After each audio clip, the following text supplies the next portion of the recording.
अस्सलाम वालेकुम जी, सत श्री अकाल जी। चढ़दे ते लैंदे पंजाब दे जितने भी सज्जन बेली मित्र ने, की हाल ने जी तुहाडे? बिल्कुल ठीक ठाक हो, उम्मीद है तुसी ठीक ही होगे। बहुत सारी फरमाइश सी जी एक अल्लड़ मुटियार दी, ते खास तौर ते जेड़े स्टूडेंट्स सन ते जेड़े शायरी दे विच सरापा निगारी जिन्हां ने यह नज़म सुनी हुई सी, उन्हां दी बहुत ज़्यादा फरमाइश सी।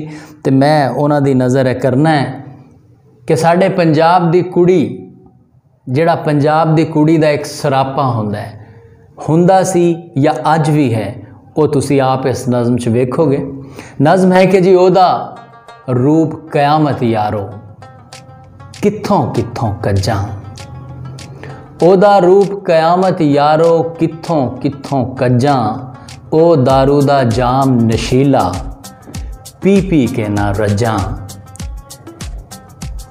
ते ओदे तिखे नक दा कोका दूरों लिशका मारे, ओदे मत्थे चन्न दा टिक्का कन्नी चमकन तारे, ते ओदी जुल्फ दे कुंडल कोलों सपनी भी डर जावे, ते ओदे सां दी गर्मी कोलों सूरज भी घबरावे, ते ओदियां गल्लां दुद्धों चिटियां जू मक्खन दा पेड़ा, पत्थर वांग खलो रहिंदा है उन्नू वेखे जेड़ा।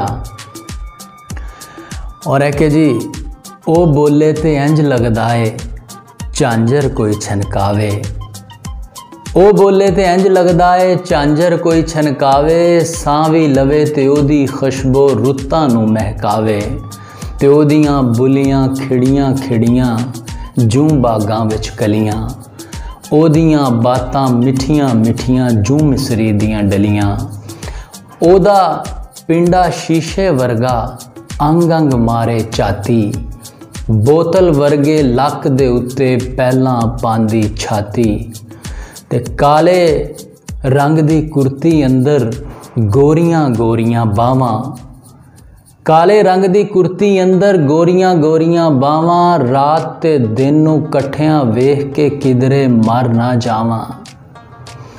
और एक ओदा कद उचेरा उत्तों गज गज लम्मे वाल, ओदा लख हुलारे खांदा जूं ठुमरी दी ताल, ते कि ओदा पिंडा पारे वांगू इधर उधर नसे, ओदे रूप दा एक एक हिस्सा साडे मन विच वसे, ओदा रूप कयामत यारो कित्थों कित्थों कज्जां, ओ दारू दा जाम नशीला पी पी के ना रज्जां।